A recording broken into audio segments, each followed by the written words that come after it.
Hi friends, तर कोमल kitchen मराठीमध्ये तुमचं खूप खूप मनापासून स्वागत। तर आज आपण बनवणार आहोत एक झणझणीत आणि चविष्ट अशी डिश, ती म्हणजे सोया चंक्सची रस्सा भाजी। ही भाजी चवीला एकदम जबरदस्त लागते आणि प्रोटीनयुक्त अशी आहे। तर चला मग रेसिपीला सुरुवात करूया।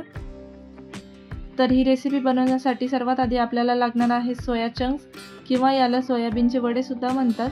तर इथे मी छोट्या साईजचे सोयाबीनचे वडे घेतले आहे। मार्केटमध्ये थोड्या मोठ्या साईजचे पण मिळतात। तर आता हे आपल्याला पाण्यामध्ये उकळवून घ्यायचे आहे। त्यासाठी इथे मी गॅसवर एक पॅन ठेवला आहे आणि त्यात पाणी गरम करायला ठेवलं आहे। तर पाणी उकळल्यानंतर आपल्याला हे वडे यामध्ये उकळवून घ्यायचे आहे। तर हे असं करण्याचं कारण म्हणजे या सोयाबीनच्या वड्यांना एक वास असतो आणि थोडा कडवटपणाही असतो। तर गरम पाण्यामधून आपण उकळवून घेतल्यानंतर याचा वासही जाईल आणि कडवटपणाही निघून जातो। तर 4-5 मिनिट आपल्याला लो फ्लेमवर या पद्धतीने उकळवून घ्यायचं आणि त्याची साईजही डबल ट्रिपल होते। तर इथे छान फुलल्यानंतर मी गॅस बंद करते आहे आणि आपण हे आता एका गाळणीमध्ये गाळून घेणार आहोत। तर इथे हे वडे गाळून घेतल्यानंतर यावर आपण 1 ग्लास थंड पाणी घालून घेऊ, म्हणजे वडेही लवकर थंड होतील। आणि आता आपल्याला हे थंड झाल्यानंतर पिळून घ्यायचे आहे, म्हणजे त्यातलं जे एक्स्ट्रा पाणी आहे तेही निघून जाईल। तर इथे या पद्धतीने आपल्याला सर्व वडे पिळून घ्यायचे आहेत। यामध्ये भरपूर पाणी असतं, तर आपल्याला सर्व पाणी यामधलं काढून टाकायचं आहे, म्हणजे आपली भाजी पण बेचव होणार नाही। तर या पद्धतीने मी सर्व हे सोया चंक्स पिळून घेतले आहेत आणि आता आपण याला मॅरिनेशन करून घेणार आहोत। तर इथे मी 2 टेबलस्पून आलं लसूण पेस्ट घेतली आहे आणि आपल्याला ही यामध्ये घालून घ्यायची आहे। तर इथे 7-8 लसणाच्या पाकळ्या आणि 1 इंच आलं याची मी पेस्ट करून घेतली आहे आणि त्यासोबतच आपल्याला इथे 2 चमचे दही सुद्धा घालायचं आहे। दही घातल्यानंतर 1 छोटा चमचा मी लाल तिखट घातला आहे, 1 छोटा चमचा धना पावडर घातली आहे, अर्धा चमचा हळद घातली आहे आणि 1 चमचा आपल्याला गरम मसाला घालायचा आहे। सोबतच यामध्ये आपण चवीनुसार मीठ घालून घेऊ आणि आता आपल्याला हे सर्व मिक्स करून मॅरिनेट करायचं आहे। तर यामध्ये जे दही घातलं आहे ते खूप आंबट घालायचं नाही आणि या पद्धतीने सर्व सोया चंक्सला छान कोटिंग करून घ्यायचं, म्हणजे मसाल्यांची चवही आतमध्ये उतरेल। तर याला झाकण ठेवून आता आपण ग्रेव्हीची तयारी करून घेऊ।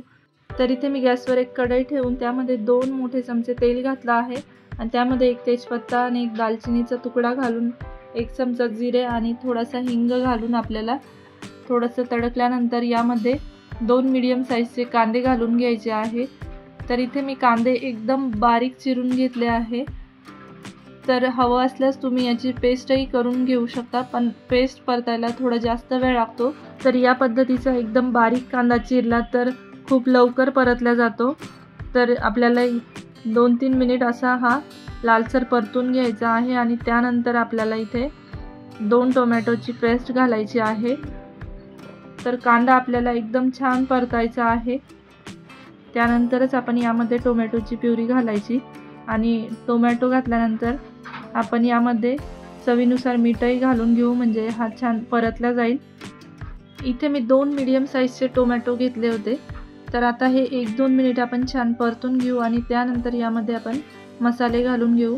तर मसाल्यांमध्ये आपल्याला 1 चमचा लाल तिखट घालायचं आहे, 1 चमचा गरम मसाला घालायचा, 1 चमचा आपल्याला धना पावडर घालून घ्यायची, अर्धा चमचा हळद घालायची आणि 1 चमचा आपल्याला काश्मीरी लाल मिर्च पावडर घालून घ्यायची आहे। यामुळे भाजीला रंगही छान येतो।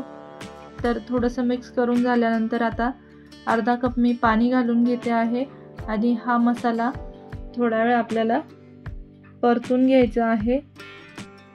तर इथे मी झाकण ठेवून 2-3 मिनिट हा परतून घेणार आहे।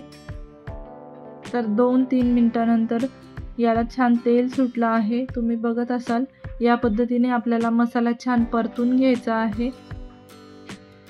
तर यामध्ये आता आपण हे मॅरिनेट करून ठेवलेले सोया चंक्स घालून घेणार आहोत।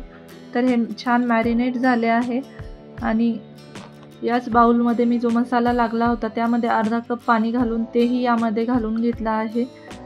तर आता हे सोया चंक्स या ग्रेव्हीमध्ये छान मिक्स करून घ्यायचे आणि जे आपण मॅरिनेशनच्या वेळेस आलं लसूण आणि जे दही घातलं होतं तेही छान परतल्या जाईल।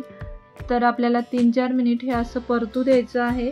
यामुळे दही छान परतल्या जाईल आणि याला छान तेल सुटेल आणि जो आलं लसूणचा कच्चेपणा असतो तोही आपला निघून जाईल। तर या पद्धतीने आपण 3-4 मिनिट झाकण ठेवून परतून घेतल्यानंतर आता याला ग्रेव्ही तयार करून घेणार आहोत। तर इथे मी 1 ग्लास पाणी घालून घेतलं आहे। तर शक्यतो आपल्याला गरमच पाणी घालायचं आहे। तर तुम्ही तुमच्या ग्रेव्हीप्रमाणे किंवा भाजीप्रमाणे यामध्ये पाणी घालून घ्या। तर इथे मला थोडीशी ग्रेव्ही कमी वाटली, त्यामुळे मी यामध्ये अजून अर्धा कप पाणी घालून घेतलं आहे। तर पाणी घालून झाल्यानंतर यामध्ये शेवटी मी 1 चमचा चिकन मसाला घातला आहे आणि थोडीशी कस्तुरी मेथी घालून आता आपण हे ग्रेव्ही उकळवून घेणार आहोत। तर ही उकळवल्यानंतर बऱ्यापैकी घट्ट होईल, त्यामुळे सुरुवातीला थोडंसं पातळच मी रस्सा ठेवला आहे। तर आता झाकण ठेवून आपण 3-4 मिनिट हे छान उकळवून घेऊ। इथे आपण सुरुवातीलाच हे सोया चंक्स पाण्यातून उकळवून घेतले होते, त्यामुळे ही भाजी शिजायला फार वेळ लागत नाही। तर 3-4 मिनिट इथे ग्रेव्ही उकळवून घेतल्यानंतर यावर थोडीशी कोथिंबीर मी घालून घेते आहे।